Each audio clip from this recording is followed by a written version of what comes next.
Bapak Ibu. Oke, tahun ini seperti yang diberikan tema oleh Pak Timotius Arifin adalah tahun Empowering Grace, the Year of Empowering Grace. Dan untuk bulan Januari seperti kita belajar bersama tahun Understanding the Gift, tahu karunia kita. Yang kedua di bulan Februari bicara tentang developing, meningkatkan, dan bulan ini kita bicara tentang applying, menerapkan gift itu dalam kehidupan kita. Nah, how to apply-nya dan tantangan apa, itu yang akan kita belajar pada siang hari ini. Tapi saya rindu belajar kali ini dari seorang tokoh perjanjian baru yang bernama Petrus. Oke, kita mulai. Next kan, dari yang pertama, gini. Pada waktu malam perjamuan terakhir, Yesus ngomong sama murid-muridnya bahwa gembala akan terpukul dan kemudian semua domba-dombanya akan tercerai-berai. Dan di malam tersebut dia ngomong sama Petrus muridnya. Dia bilang, terus kemudian Petrus menjawab, kata Petrus kepadanya, biarpun mereka semua tergoncang imannya, aku tidak. Seperti yang kita tahu bahwa Petrus ini adalah kalau foto karakter, nah nanti pekerjakan foto karakter bersama. Dia itu orang kuning. Orang kuning itu apa? Ngomong dulu, bertindak dulu, baru mikir. Dia bilang walaupun semuanya tergoncang imannya, aku tidak akan tergoncang. Lalu Yesus ngomong sama dia, aku berkata sama kamu Petrus, sesungguhnya pada hari ini, malam ini juga, sebelum ayam berkokok 2 kali, engkau telah menyangkal aku 3 kali. Petrus lebih ngotot lagi. Dia bilang seperti ini. Tetapi dengan lebih sungguh-sungguh Petrus berkata, sekalipun nih aku harus mati sama-sama engkau, aku tidak akan menyangkal engkau. Semua yang lain pun berkata demikian juga. Siapa yang lain? Semua murid-muridnya bilang, pokoknya sampai mati pun aku tidak akan nyangkalin engkau. Swear, katanya seperti itu. Dan apakah yang terjadi? Kita tahu sejarah berkata Yesus ditangkap.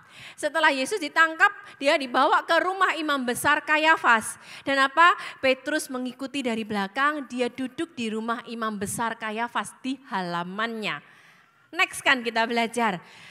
Nah, murid-murid yang tadinya bilang gak akan meninggalkan Tuhan. Firman Tuhan berkata Markus 14 ayat 50, lalu semua murid itu ketakutan, mereka semua lari ngacir Bapak Ibu. Nah, Petrus yang tadi sesumbar pun sampai mati, bahkan ada seorang pelayan, seorang hamba datang kepada Petrus. Hamba yang pertama, kan kamu sama-sama dia? Enggak, aku gak kenal dia. Hamba yang sama kedua kalinya ngomong, enggak aku enggak kenal dia. Hamba yang ketiga ini orang yang berbeda. Yang pertama kedua orang yang sama, ini orang yang berbeda. Ngomong sama Petrus, kamu kan selalu sama-sama mereka. Petrus bilang apa? Petrus mengutuk dan bersumpah. Kalau Bapak Ibu zaman-zaman saya nih ada komik bacaan tuh Tintin sama Kapten Haddock. Nah kaptennya nih suka maki-maki nih. Kalau kita baca kaptennya lagi maki-maki itu gambarannya tengkorak, tanda seru, tanda pagar gitu ya. Ini saking Alkitab Bapak Ibu. Kalaupun tidak, firman Tuhan dikatakan Petrus mengutuk. Pasti itu gambarnya gambar-gambar yang tengkorak bla bla bla. Dia mengutuk, gak tahu dia ngomong apa kata-katanya. Saking ketakutannya dia ngomonglah sama itu pelayan, aku gak kenal. Bayangkan Bapak Ibu, dia yang selalu makan bersama Tuhan, dia yang selalu mengajar, berjalan, buat mujizat, ngikutin Tuhan. Selalu selama 3 tahun tersebut, dia bilang, aku enggak kenal orang yang kamu sebut-sebut. Siapa sih dia?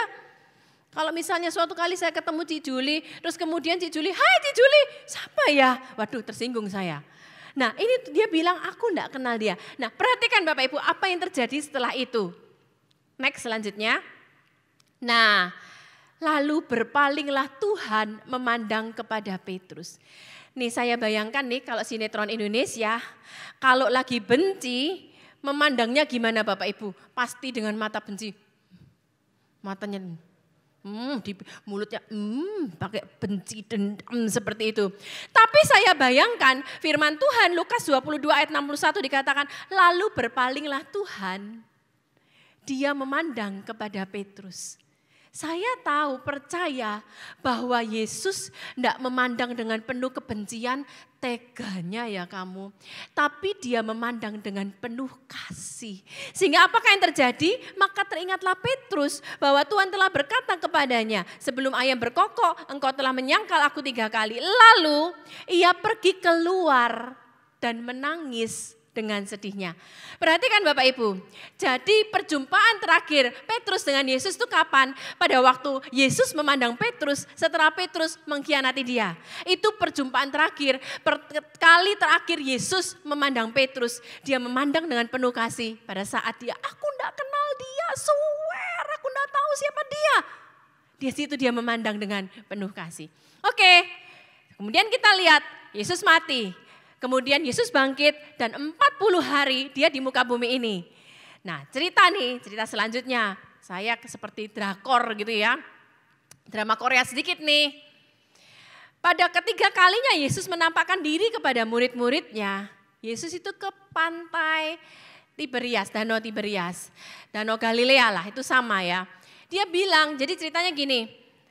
Yesus sudah mati, Petrus ini dia bilang apa ya kerjaan ya, waduh sebelumnya kalau ikut rombongan Yesus, kemudian ada bendaharanya, ada pemasukannya, ini guru sudah mati, gak ada pendapatan, ini gimana ya, dia di pantai sama beberapa temennya, para murid-murid, yuk kita melaut lagi, yuk kita nangkep ikan lagi. Akhirnya mereka setuju bersama-sama, mereka nangkep ikan, mereka menebarkan jala, firman Tuhan berkata semalam-malaman mereka gak dapat apa-apa. Mereka menepi. Saya bayangkan mereka di pantai, aduh gimana ini ya anak istri, mau dikasih makan apa. Datanglah si Tuhan Yesus. Hai anak-anak, adakah lauk pauk padamu? Mereka masih belum tahu bahwa itu adalah Yesus, guru mereka, rabi mereka. Mereka bilang gak ada. Terus Yesus bilang, kalau gitu tebarkanlah jalamu di sebelah kanan. Kalau orang melaut itu pasti malam hari. Sepanjang malam mereka yang pengalaman pun gak dapat apa-apa. Siang hari Yesus datang suruh tebarkan jala lagi. Mereka taat menebarkan jala di sebelah kanan. Dan firman Tuhan berkata mereka mendapatkan 153 ekor. Dan uniknya dari 153 ekor ini firman Tuhan berkata itu semua beda jenisnya. Beda jenis, yang nila, yang kakap, lah semuanya itu ada di dalam situ. Nah, pada waktu mereka nangkep ikan begitu banyak, mereka baru sadar bahwa ini Tuhan Yesus. Yohanes, murid yang dikasihi Tuhan, dia bisik sama Petrus. Itu guru, itu rabi. Nah sekali lagi Petrus ini kan orang kuning ya. Dia bertindak dulu. Firman Tuhan berkata, kalau bahasa Surabaya nih Bapak Ibu ya, paling gampang tuh istilahnya gini, Petrus itu begitu tahu itu guru, dia ngejup Bapak Ibu. Ngejup itu dari kapal, terjun duluan gitu. Dia berenang ke tepian. Firman Tuhan bilang dia tidak pakai baju, namanya semua laki-laki nelayan, dia pakai baju, dia ngejup duluan, dia berenang ke tepian. Di situ dikatakan jaraknya hanya sekitar 90 meter. Murid-murid yang lain naik kapal sampai ke tepian. Ini yang menarik. Petrus yang selama dia bersama Yesus, dia belum mengkhianati Yesus. Dia ngomong dulu, dia bertindak dulu, baru dia pikir. Tapi kali ini pada waktu dia sampai kepada ketepian, dia ngelihat Yesus, firman Tuhan berkata, dia tidak berani ngomong apa-apa sama Tuhan. Sepatah kata pun dia keluar. Saya bayangkan dia salting ini. Dia mondar-mandir, dia salting sama Tuhan. Karena apa? Karena rasa bersalah itu ada. Karena dia ingat perjumpaan terakhir, Yesus memandang dia dengan pandangan penuh kasih ketika dia mengkhianati. Dan apakah yang terjadi Bapak Ibu? Murid-murid datang. Di tepi pantai, Yesus bakar nih ikan bakar jimbaran. Nah, Yesus bakar roti. Wow, baunya kecium. Mereka semua sudah lapar kan? Semalam-malaman gak dapat ikan. Nah, firman Tuhan juga bilang, tidak ada satu pun dari murid itu berani bertanya. Kenapa tidak ada satu pun berani bertanya? Karena mereka semua juga ngacir, karena mereka semua juga melarikan diri. Jadi mereka semua takut itu bertanya, termasuk Petrus. Selesai makan. Nah, terakhir kali kami ke Israel, sama tour guide-nya itu, kadang-kadang kita tuh ke Israel, Di satu tempat kita nggak dapat apa-apa, kadang-kadang di tempat tersebut Tuhan tuh bicara. Walaupun kalau guide-nya bilang di titik ini ya belum tentu 100% di titik tersebut ya. Disinilah Tuhan itu bikin ikan bakar, dia ceritakan. Jalan sedikit kira-kira berapa ratus meter itu ada turunan. Tour guide-nya bilang, disinilah Tuhan Yesus ngomong sama Petrus. Jadi saya bayangkan setelah selesai kasih makan ikan dan roti, Tuhan itu ajak Petrus. Petrus ini dipenuhi dengan rasa bersalah Bapak Ibu. Pandangan terakhir saya bayangkan itu pandangan kasih. Tapi bagi Petrus itu pandangan yang merobek buat dia. Nah kemudian selanjutnya kita lihat. Yesus tanya apa sih sama Petrus? Dia bukan bilang teganya ya kamu. Selama ini makan sama-sama pelayanan, aku didik kamu 3,5 tahun pelayanan, kamu teganya di akhir hidupku kamu berbuat seperti itu. Tidak ada sepatah kata pun dari mulut Tuhan Yesus menanyakan perbuatan Petrus sebelumnya. Tidak ada sepatah kata pun dia menuduh Petrus, tidak. Tapi yang dilakukan Yesus apa? Petrus, apakah kamu mengasihi aku? Sebentar. Yesus tahu. Dia bahkan di tepi pantai ketemu Yesus, dia tidak berani ngomong. Seorang Petrus salah tingkah, tidak berani ngomong. Yesus tahu karena apa? Dalam dirinya dia di-trap dengan rasa bersalah Bapak Ibu. Makanya Yesus ketemu dia pertama kali. Petrus, apakah kamu mengasihi aku? Firman Tuhan berkata, dia jawab, ya guru, engkau tahu aku mengasihi engkau. Yesus tanya lagi kedua, tanya lagi ketiga. Petrus, apakah engkau mengasihi aku? Saya baca ini, saya penasaran juga. Saya tanya Pak Roni, kenapa ya kok pakai Yesus tanyanya 3 kali? Ayo nih Bapak Ibu, menurut Bapak Ibu, kenapa kok sampai Tuhan Yesus pun bertanyanya 3 kali? Karena menyangkalnya 3 kali. Para penafsir sih bilang seperti itu. Nggak, saya pribadi gini, ini saya mikir gini. Jadi dia rasa bersalah, tapi Yesus itu bukan fokus kepada kesalahannya Petrus, kepada pengkhianatannya. Dia mau negaskan gini loh, aku enggak lihat itu semua, tapi aku mau memberi kamu kepercayaan baru. Gembalakanlah domba-dombaku. Tapi dia enggak percaya diri karena aku punya pengkhianatan. Yesus ngomong lagi. Jadi setiap kali Yesus tanya, apakah kamu mengasihi aku? Selalu Yesus tutup dengan gembalakanlah domba-dombaku. Tanya lagi, dia tutup gembalakanlah domba-dombaku. Yang ketiga, gembalakanlah domba-dombaku. Dia mau memastikan, aku enggak fokus sama kesalahanmu, aku enggak fokus sama pengkhianatanmu, tapi aku mau memberi kamu kepercayaan baru. Itu Bapak Ibu. Next kan lagi. Nah, kita belajar Tuhan tidak fokus pada kejatuhan Petrus, tidak fokus, tapi Tuhan Yesus memberi kesempatan, memberi kepercayaan dan tanggung jawab baru. Nah ini yang mau saya tekankan, Tuhan Yesus itu tahu masa depan Petrus. Jadi gini Bapak Ibu, pada waktu kita semua lahir, Tuhan tuh sudah memberi karunia pada kita, talenta pada kita, dan itu bukan hanya pemberian biasa, Tuhan investasi pada kita, Dia yang tahu nilai kita.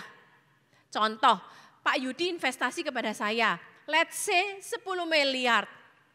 Bapak yang tahu dong nilai saya berapa? Karena Bapak yang investasi buat saya. Tapi karena satu hal, saya nge-trap, saya menjebak investasinya Bapak dalam diri saya. Nah Bapak yang punya investasi enggak bisa, kamu enggak boleh gini. Kamu bisa lebih dari 10 miliar karena yang sudah kuinvestasikan aja 10 miliar, modalnya 10 miliar Pak. Kamu bisa jauh lebih daripada itu. Tapi yang nge-trap saya apa? Yang nge-trap Petrus, rasa bersalahnya dia. Sehingga dia enggak bisa maksimal Bapak Ibu. Ia memberi kesempatan dan kepercayaan pada Petrus. Dan yang sering kali menjadi penghalang kita enggak bisa mengampuni diri sendiri. Dan nanti kita belajar, akhirnya pun kita taruh label itu kepada orang lain. Next kan dulu. Yang pertama adalah, nah seperti biasa saya butuh minum. Pak Teddy deh boleh bantu bacakan Pak, di tempat aja sambil berdiri. Ayatnya yang ini Pak. Kisah 2 ayat 40-41. Dan dengan banyak perkataan lain lagi, ia memberi suatu kesaksian yang sungguh-sungguh. Dan ia mengecam dan menasihati mereka, katanya, Berilah dirimu diselamatkan dari angkatan yang jahat ini. Orang-orang yang menerima perkataannya itu memberi diri dibaptis dan pada hari itu jumlah mereka bertambah kira-kira 3.000 jiwa. Makasih Pak. Kalau enggak Yesus bilang sama Petrus, dia akan selamanya menjadi orang yang merasa bersalah. Dia trap apa yang Tuhan sudah berikan dalam dirinya. Tapi Yesus bilang sama dia, gembalakanlah domba-dombaku. Oleh sebab itu apakah yang terjadi Bapak Ibu? Firman Tuhan berkata, orang yang menerima perkataannya itu memberi diri dibaptis dan pada hari itu jumlah mereka 3.000. Ini tidak akan terjadi selama Petrus belum pulih. Ini tidak akan terjadi selama Petrus tetap merasa bersalah. Aku sudah mengkhianati guruku, aku sudah berbuat dosa. Ini gak akan terjadi. Next kan apa yang terjadi? Selanjutnya kita melihat ada orang yang lumpuh sejak dari lahirnya. Tapi toh akhirnya berjalan. Mereka takjub dan tercengang tentang apa yang telah terjadi padanya. Makanya Yesus bilang sama Petrus, gembalakanlah domba-dombaku, karena Tuhan Yesus yang invest di dalam Petrus, dia tahu ini akan lebih besar lagi. Petrus akan menjadi yang luar biasa. Next kan selanjutnya, 3 contoh untuk Petrus ya. Nah, sebelumnya ketemu hamba, dia swear, dia sumpah, dia mengutuk, aku enggak kenal sama Yesus. Tapi begitu Yesus naik ke surga, Roh Kudus turun. Apakah yang terjadi? Tadi cuman hamba dia mengutuk.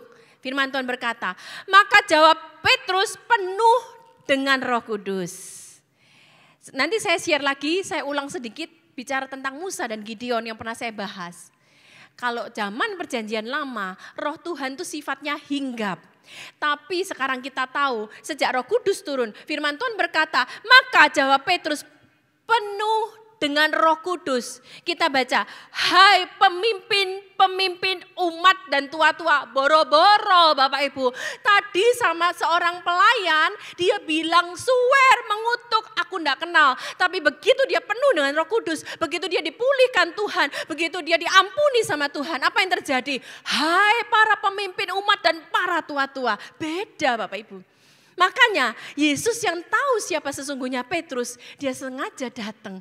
Petrus, kamu sayang aku enggak sih? Gembalakan domba-domba. Karena Yesus yang punya invest, dia tahu yang ada di dalam Petrus. Tapi Petrus yang sengaja menjebaknya dengan apa? Rasa bersalah. Maka ketahuilah oleh kamu sekalian dan oleh seluruh umat Israel, kata Petrus, bahwa dalam nama Yesus Kristus orang Nazaret yang telah kamu salibkan, tetapi yang telah dibangkitkan Allah dari antara orang mati, bahwa oleh karena Yesus itulah orang ini berdiri dengan sehat sekarang di depan kamu. Sedangkan orang-orang itu mereka mengejar orang-orang yang percaya kepada Yesus yang sudah dibangkitkan. Tapi dengan lantang, dengan berani Petrus berkata, oleh karena nama Yesus orang Nazaret itu yang sudah kamu salibkan dan dibangkitkan. Dengan penuh keberanian. Oke, next kan. Jadi yang pertama kita belajar apa sih Bapak Ibu? Tuhan yang taruh karunia dan talenta dalam kita, dia tahu seberapa besar kemampuan dan kapasitas kita. Next kan lagi, saya ulang sedikit bicara tentang Musa. Saya sudah sempat share kemarin. Makanya Musa bilang, Tuhan. Pada waktu Tuhan mengutus Musa, ayo bawa orang Israel keluar dari tanah Mesir. Siapa sih aku ini? Aku enggak pandai bicara dulu, tidak. Sebab sejak engkau berfirman kepada hambamu pun ini tidak. Aku berat mulut dan berat lidah.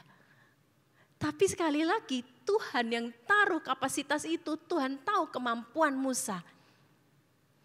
Nanti kita selanjutnya, poin kedua kita belajar bagi dialah yang dapat melakukan jauh lebih banyak. Musa berpikir siapa sih aku ini?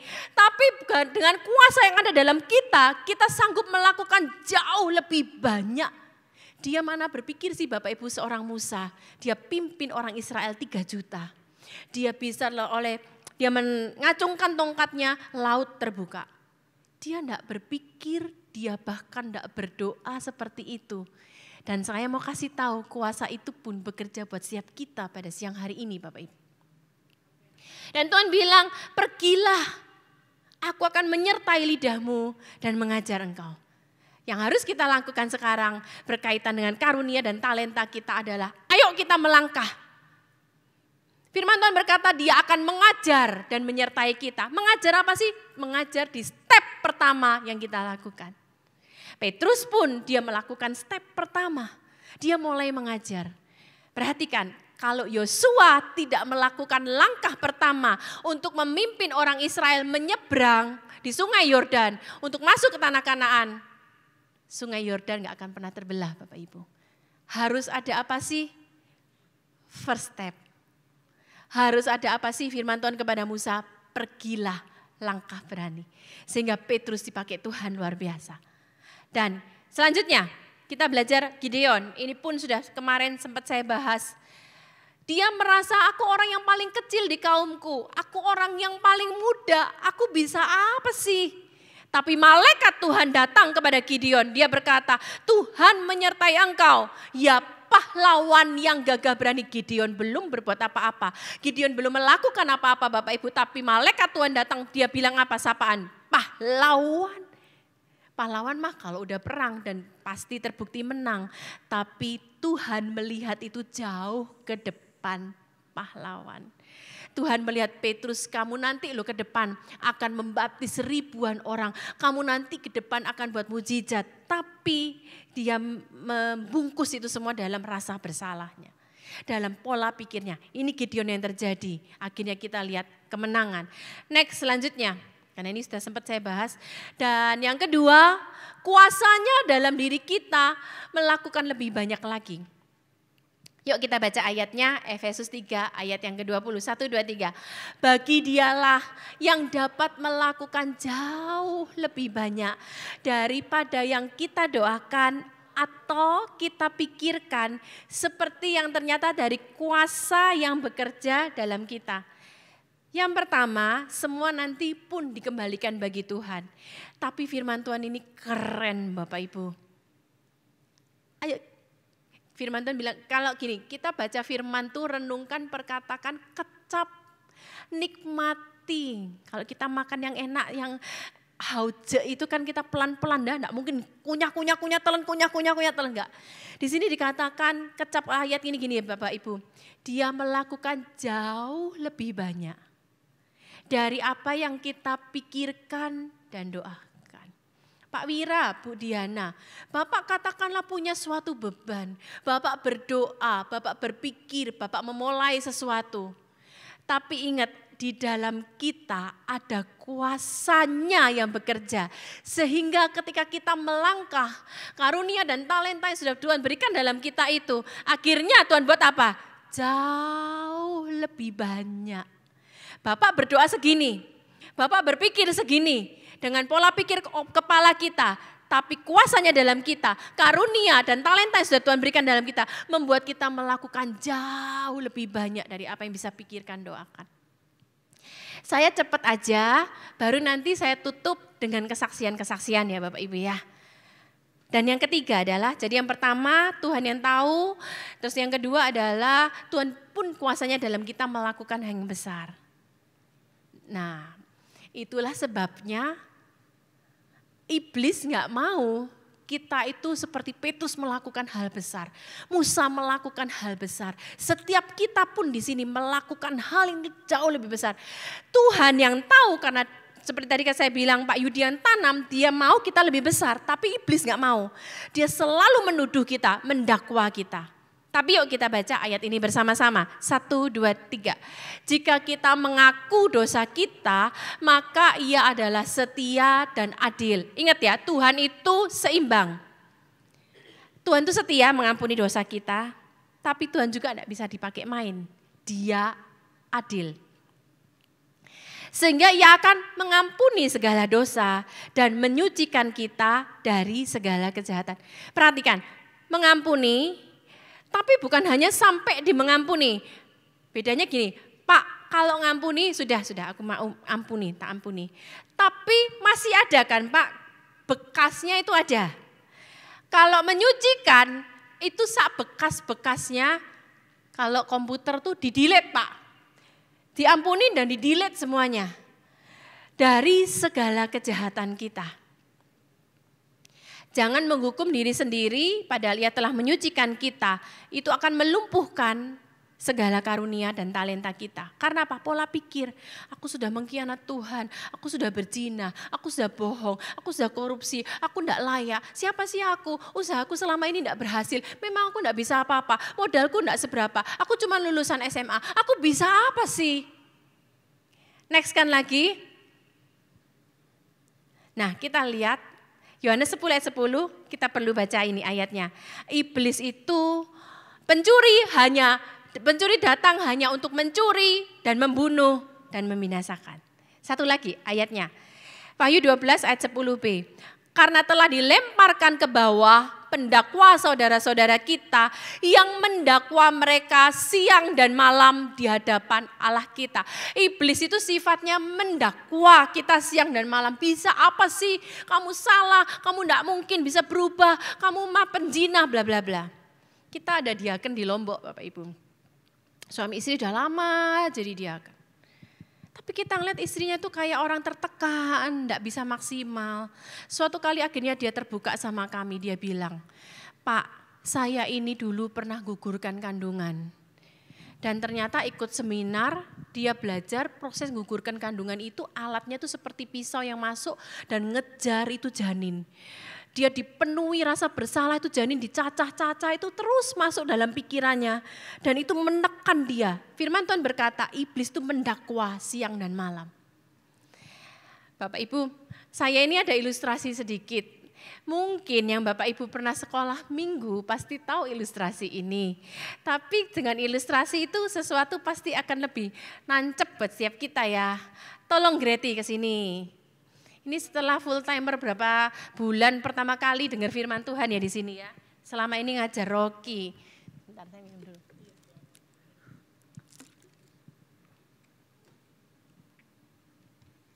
Mainan sedikit Bapak Ibu ya. Ini kita, aku ya. Bersih, nggak ada dosa, pegang Grit. Pegang Grit ya. Nah, bersih, nggak ada dosa. Oh cocok banget kamu peragaan ya. Curi, ini guru sekolah minggu betul, pas banget. Saya pernah kan sharing sama Bapak Ibu bedanya mencuri dan pencuri. Kalau pen itu berarti tabiat kan, berzina dan penjina. Kalau penjina itu tabiat. Saya juga kalau nggak salah pernah sharing sama Bapak Ibu, Pak Roni dulu kecilnya SD pernah nyuri duit bapaknya. Waktu bapaknya mandi dia mengendap-endap, ambil duit di dompet bapaknya. Tapi itu mencuri. Saya gini-gini dulu kecilnya pernah maling juga loh Pak. Tapi saya bukan maling asli Pak. Jadi SMP saya salah pergaulan. Bikin geng cewek-cewek 8 orang Bapak Ibu. Gengnya tersebut apa? Balap Sabtu. Kalau dulu di Surabaya mah belum ada mall kayak gini. Mallnya di Surabaya itu, nah Pak Yudi dari Surabaya ya. Toko 6 Pak sama Siola. Nah saya tukang curi di toko 6 sama Siola Pak. Sama teman-teman cewek 8 orang. Jadi kalau itu selesai ngumpul di rumah teman, keluarin nih barang curian nih. Banyak-banyakan, penghapus. Terus semualah barang-barang gitu. Nih berapa duit, oh yang menang gitu. Ini siapa yang menang gitu Pak. Nah tapi saya bukan maling ya Bapak Ibu ya. Nah ini curi. Sekarang kamu balik aja deh yang warnanya di sana. Nah, ini mencuri ya. Sehingga akhirnya dia terkontaminasi dengan dosa. Terus apa lagi yang terjadi? Berzina Bapak Ibu ya. Tadi warna kuning, kemudian saya kasih ini. Iblis mendakwa kita, dasar kamu pencuri, dasar kamu penjina. Bisa nggak dia mendakwa kita? Bisa. Jelas warnanya berubah, kamu enggak putih lagi, apa kamu ini? Dia bisa, dia berhak mendakwa kita siang dan malam. Nah pendakwa itu gini, firman Tuhan berkata mendakwa mereka siang dan malam di hadapan Allah kita. Itu misalnya Allah nih ya duduk di sini ya, lo lihat loh. Ini kayak gini nih, dia nggak layak. Dia tukang nonton pornografi itu di handphonenya tuh banyak banget itu. Nah dia mendakwa, dia selalu mendakwa. Terus contoh lagi, ini ilustrasi aja Bapak Ibu ya. Ini sudah percobaan di rumah, semoga berhasil. Saya sama Wiwi itu tukang percobaan. Ini bohong ya. korupsi lah semuanya dan bla bla bla. Semakin hitam lah. Dia semakin mendakwa. Sekali lagi iblis punya hak mendakwa enggak Bapak Ibu? Punya, dia punya hak mendakwa. Tapi oleh darah Yesus. Firman Tuhan berkata, sebentar Cik, jangan ye dulu, semoga berhasil percobaan saya. Tadi 1 Yohanes atasnya tadi dikatakan bahwa dia, oke, aku sudah ngampunin kamu. Tolong 1 Yohanes 1 ayat 9 tadi. Oke, yang sebelumnya tadi, oke. Tapi firman Tuhan berkata, jika kita mengaku dosa kita, kamu ngaku dulu, minta ampun. Ampun Tuhan. Oke, cuman ingat ya, bukan sengaja. Ia setia dan adil, jangan mempermainkan. Sehingga ia akan mengampuni dosa kita. Tidak cukup mengampuni, dia akan menyucikan kita oleh darah Yesus ya. Sorry. Nanti kamu bersihkan ya. Soalnya ini tak kasih rahasianya nanti ini pakai apa Bapak Ibu. Semoga berhasil dalam nama Yesus. Lu udah banyak kok masih hijau.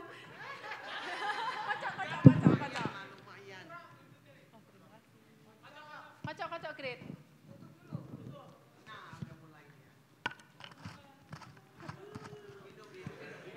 Jadi apa? Oke, thank you Grit. Maaf ya Bapak Ibu, walaupun kurang putih. Ini pakai baik clean Bapak Ibu. Walaupun kurang putih, tapi gini. Perhatikan. Perhatikan Bapak Ibu, saya mau kasih tahu gini. Iblis tetap mendakwa kita, apa kamu pencuri? Betul nggak dia pencuri dulunya? Ya, dulunya dia kuning. Tapi sekarang di mata Tuhan, apa enggak ada? Dia putih Bapak Ibu. Firman Tuhan bukan cuma mengampuni, tapi dia menyucikan. Makanya Tuhan bilang sama Petrus, gembalakanlah domba-dombaku. Karena apa? Karena Tuhan tahu yang lebih besar pada kamu, Gret.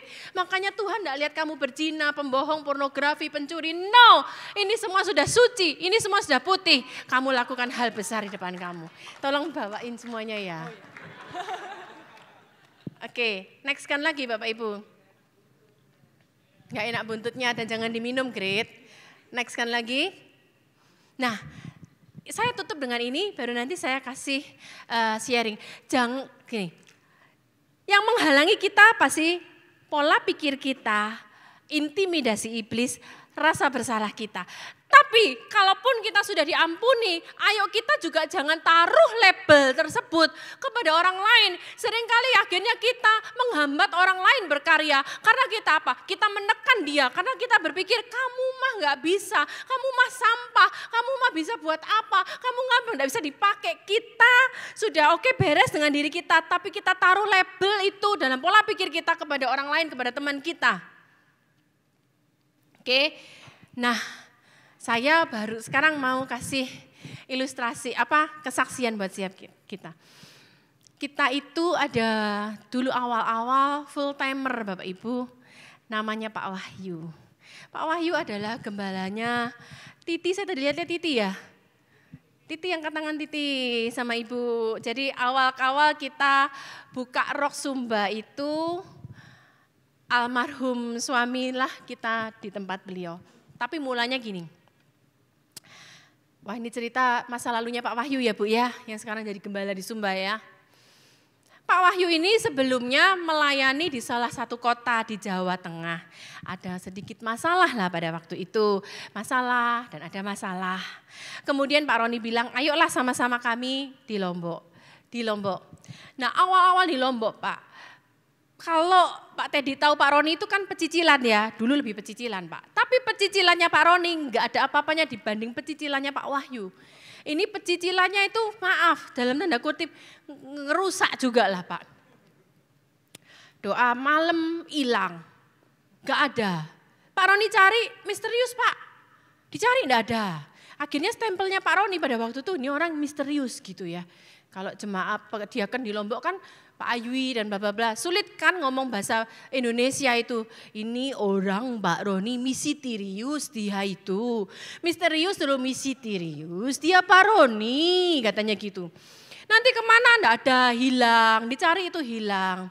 Oke, Pak Roni tegur, pelan-pelan mau berubah. Pak Wahyu ini doyanannya makan RW. Nah, orang Manado makan RW kan. Nah, yang jadi masalah makan RW kagak apa-apa. Dia mukulin anjing gereja, dipantok dijadiin RW.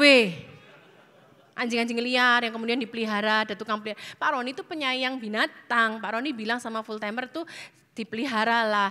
Diam-diam dipukul di RW. Pinter Bapak Ibu Pak Wahyu ini yang disogok anak saya Bu. David suka RW, jadi RW dari anjing gereja dipukul, dikasih sogok ke anak saya Bu. Nah, kita tuh awal-awal di Lombok itu punya 2 mobil, salah satunya Hijet warna biru saya masih ingat. Suatu kali Pak Roni pulang dari pelayanan, kita tuh banyak awal-awal full timer orang Sumba. Nadanya orang Sumba beda lagi sama orang Lombok. Pulang dari pelayanan, dijemput sama full timer, naik Hijet biru, sampailah di kompleks gereja. Kita sama seperti lembah pujian walaupun tidak sebesar lembah pujian lah ya. Ada satu anak jadi semburat semua lari pada waktu Pak Roni masuk ke kompleks gereja, lari semua. Rupanya mereka lagi disuruh sama Pak Wahyu berburu anjing lagi. Dia gini, Samuel sini, masih ingat namanya Samuel Kaliwiwi. Dia gini Bapak Ibu, kenapa tanganmu di belakang? Tidak ada apa-apa Bapak, gitu kan, orang Sumba kan gitu kan. Tidak ada apa-apa Bapak, keluarkan tanganmu. Tidak ada apa-apa Bapak, katanya dia mundur-mundur takut dia gini. Akhirnya keluarkan tanganmu kata Pak Roni, dia keluarin pentung Pak. Untuk apa kamu bawa pentung? Saya disuruh Pak Wahyu Bapak, pantok anjing buat RW Bapak, buat David Bapak. David dijadiin, ini ya. Kemudian apakah yang terjadi Bapak Ibu? Awas ya. Sekali lagi ketahuan kalian mantok anjing gereja buat RW semua tak hukum. Katanya Pak Roni gitu. Sudah selesai masalah itu. Terus kemudian terus berjalan. Yang terakhir ini Pak Wahyu bikin rusuh Bapak Ibu. Sampai itu diaken gereja marah-marah itu. Masuk Pak Ayui pura marah-marah. Ini orang kagak bisa dipakai Pak Roni. Ini orang keluarin aja Pak Roni, pecat aja Pak Roni. Jadi kita dulu ada kompleks gereja, ada perumahan. Pak Wahyu ini bertetangga sama Pak Herol. Pak Herol ini sekarang gembala di Rok Balikpapan. Saking usilnya dia Pak, dia ke rumah Herol. Dia pas buka lemari, dia sembunyiin BPKB, motor dan mobil Pak. BPKB loh. Carilah Pak Herol ini sampai waktunya bayar pajak, dia lapor polisi, pokoknya sampai sulit itu urus BPKB. Berdoa di menara doa pun Tuhan, tolong Tuhan di mana BPKB saya. Pak Wahyu tuh loh dengar bahwa ini berdoa buat BPKB, dia diem aja Bapak Ibu. Singkat cerita udah beres, berjalan waktu bertahun Bapak Ibu. Ini pembantunya Pak Herol main ke rumahnya Pak Wahyu. Dia buka-buka, dia bongkar-bongkar, ketemulah itu BPKB motor dan mobil. Sini Pak Wahyu, dipanggil Pak Roni. Iya Pak, katanya gitu, siap. Apa siap ini? Nah terus sama, ini ketemu BPKB-nya Pak Herol di rumahnya Bapak. Apa kok bisa di rumahnya Bapak ini, apa yang Bapak lakukan? Pak, saya bercanda Pak. Guyon Pak, maafkan saya Pak. Nah itu begitu tahu satu Lombok marah itu. Ini orang mah sampah Pak Roni, gak bisa dipakai Pak Roni. Singkat cerita, akhirnya Pak Roni utus dia di Sumba. Ini sedikit agak berseri ya Bapak, anggaplah nonton drakor lah siang ini gitu ya. Saya gak akan 1 jam kok. Nah, diutuslah ke Sumba, kita kasih Hijet kita. Dia akan bilang mobil cuma 2, Pak Roni kasih 1, terus nanti gimana. Orang yang kayak gitu loh, Pak Roni pecicilan gitu bisa apa, dia menggembalakan, gini-gini, begini-gini. Sudah enggak apa-apa, kita kasih kepercayaan orang. Nah sampai di sana sekolah, bikin sekolah, puji Tuhan maju, istrinya jadi guru. Pelan-pelan maju Pak. Nah, apakah yang terjadi Bapak Ibu? Kita berkunjung ke sana, rutin beberapa lama sekali. Nah, namanya kehidupan ya Bapak Ibu, ada tantangan. Singkat cerita, istrinya lari meninggalkan Pak Wahyu. Kami ke sana beberapa kali, kita berusaha mendamaikan, kita memediasi. Kami yang tahu jalan ceritanya Pak Wahyu ini, namanya suami istri pasti dua-dua ada salahnya. Tapi kami melihat pada waktu kita lihat istrinya, dulu dia kasar sama saya, dulu dia kalau ngomong sama saya nada tinggi itu dulu. Tapi tiba-tiba aja lah istrinya tuh jadi ilfil, jadi enak sama suaminya, pergi ninggalin dia. Terus akhirnya Pak Wahyu bilang, Pak saya enggak layak Pak, saya enggak bisa ngelayanin kalau kayak gini. Apa kata orang? Istri saya pergi, oke kalau gitu kamu istirahat sebentar, tapi kamu bukan berhenti, kita terus encourage. Terus saya nih seorang mamah punya kepikiran, Pak Wahyu namanya mamah ya, kalau Bapak datang ke sana bawa anaknya Bapak 2, mungkin bisa berubah hatinya Pak. Nurutlah Pak Wahyu sama saya Bu. Dia bawalah 2 anaknya cewek ini pergi ke Kalimantan, pulang kampung di Kalimantan. Nah saya pikir mamanya berubah hati Pak. Apakah yang terjadi setelah berapa hari di sana? Zaman dulu kalau tiket pesawat tuh kagak sekarang digital yang bisa di print. Itu dulu bener-bener manual itu loh, kertas Pak. Kalau memang itu hilang nggak bisa berangkat. Harinya si anak ini berangkat, jadi mamanya enggak mau ikut. Mereka mau pulang, Pak Wahyu bawa 2 anaknya. 1 tiket itu diambil sama mamahnya, disembunyiin, bener-bener drakor deh Pak. Disobek sama mamahnya. Sudah waktunya berangkat, jadi akhirnya Pak Wahyu hanya pulang ke Jawa, ke tempat kami, habis itu nangis, saya ingat, sama anaknya yang kecil. Jadi bukannya dapat istrinya, tapi anaknya pun yang besar sama-sama dia, sama-sama istrinya. Tapi terus kita encourage Pak Wahyu. Karena dia bukan salah, enggak, kita tahu duduk permasalahannya dia korban, kita encourage. Terus dia bertumbuh. Saya kasih video klipnya ya, sekarang jadi seperti apa di Sumba Bapak Ibu. Sumba itu daerah animisme, di mana mereka itu nyembahnya pohon dan batu. Dan sekarang, saksi ya Bu ya, bangun gedung gereja kapasitas 2.000 Pak. Sedang dalam proses finishing. Tolong video klipnya Ke, kita akan lihat sama-sama.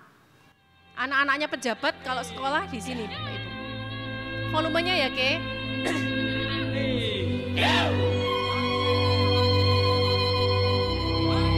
Ini 9 gereja, 5 pos PI Bapak Ibu. Perhatikan.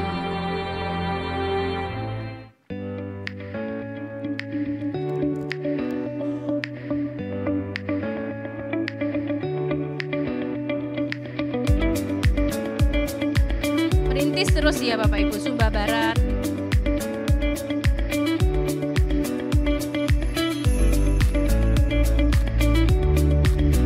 Membaptis 160 jiwa dari animisme menyembah batu.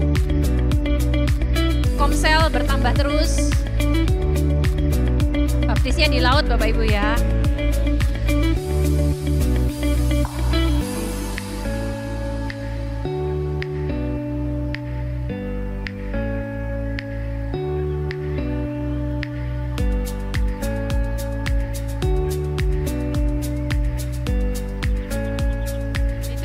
Yang istrinya meninggal, ini istri barunya. Ini pos PI Hobawawi.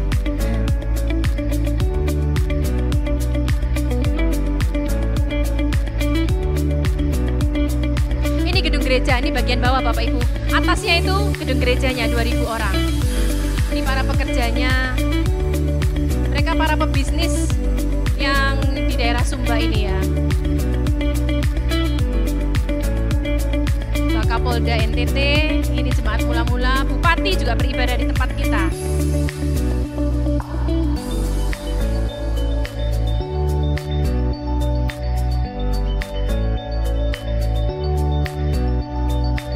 PAUD untuk pendidikan, dan Tunas Daud di sana merupakan salah satu sekolah terbaik.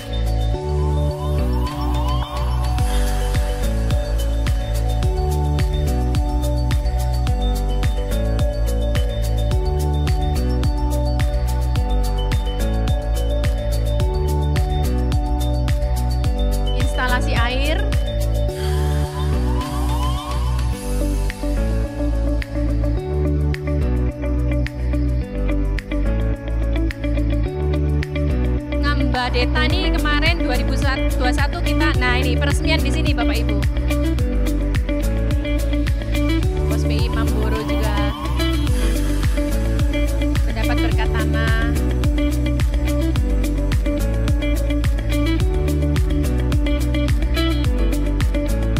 Ini sekolah Bapak Ibu perhatikan, jadi berkat generasi.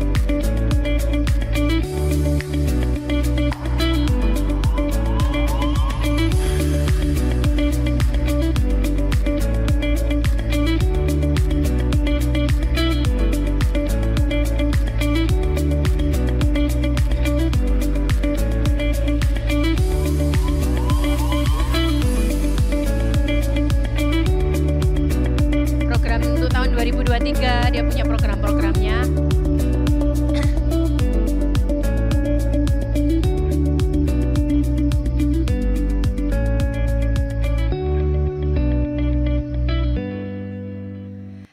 Kalau seandainya kita hanya melihat seorang Wahyu yang pecicilan, itu orang katanya sampah, nggak bisa dipakai, nggak akan jadi hal besar ini loh Bapak Ibu. Sekolah, generasi, desa-desa, pedalaman-pedalaman dijangkau. Maka tadi firman Tuhan bilang, bagi dialah yang dapat melakukan jauh lebih banyak. Kepikir gak sih Bapak Ibu 9 gereja dan ada 5 pos PI dan terus menjangkau sekolah-sekolah. Firman Tuhan berkata, jauh lebih banyak dan lebih besar, lebih apa yang kita pikirkan maupun doakan. Dan sekarang anaknya yang dulu kecil hilang sama mamahnya. Mamahnya kan gak bisa sekolahin kan. Mamahnya kirim ke Pak Wahyu juga. Anak yang nomor 1 sekarang sedang proses tesis S2 Hukum Universitas Gadjah Mada. Anaknya yang kedua, Dokter Gigi Universitas Maranatha Bandung. Terus Pak Roni selalu tanya, Bapak sendiri gimana? Mau dengar jawaban Pak Wahyu? Saya akan terus tunggu suami istri saya pulang sampai selamanya Pak. Dia enggak pernah cari pacar baru loh Bapak Ibu. Saya tetap nunggu istri saya pulang. Nah ini di streaming ya. Saya percaya siapa tahu istrinya dengar pemulihan keluarga terjadi. Ini terakhir klip anak-anaknya yang 2 yang disekolahkan sama Pak Wahyu.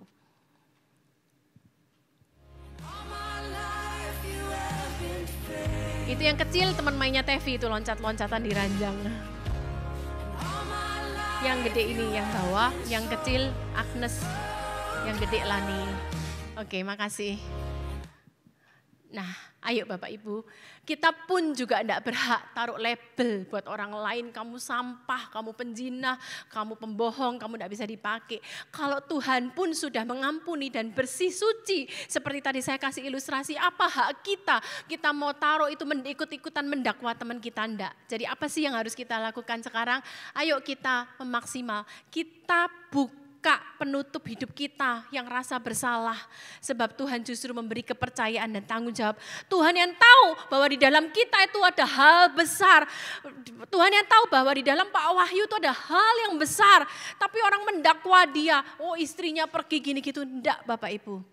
Tapi yang kedua kita lihat apa sih? Ayo kita juga belajar, kita jangan menuduh teman kita, melabel. Sebaliknya apa sih? We help you to fulfill your destiny. Katakan kiri kananmu, we help you to fulfill your destiny. Kiri kananmu tidak sempurna, mereka juga punya salah, tapi we help you to fulfill your destiny. Tuhan Yesus memberkati, mari kita berdoa. Kami bersyukur untuk firman-Mu Tuhan, pada siang hari ini, terima kasih Bapa di sorga. Kami mau sesuai firman-Mu Tuhan, iblis Engkau tidak berhak lagi mendakwa kami. Bahwa kami masa lalu yang buruk, dosa atau apapun juga kami suci di hadapan-Mu. Oleh sebab itu Tuhan kami menyerahkan hidup kami. Pakai, kami mau tanggung jawab dengan investasi yang Kau berikan Tuhan. Dan kami pun juga mau kuasa-Mu di dalam kami akan melakukan jauh lebih banyak dan lebih besar dari apa yang bisa kami pikirkan maupun doakan. Dan kami pun ampuni kalau mungkin selama ini kami taruh label kepada teman kami. No Tuhan, tapi kami mau saling mengencourage Tuhan. Saling mendukung supaya maksimal semuanya bagi kerajaan Allah. Dalam nama Yesus kami berdoa. Amin. We help you to fulfill your destiny.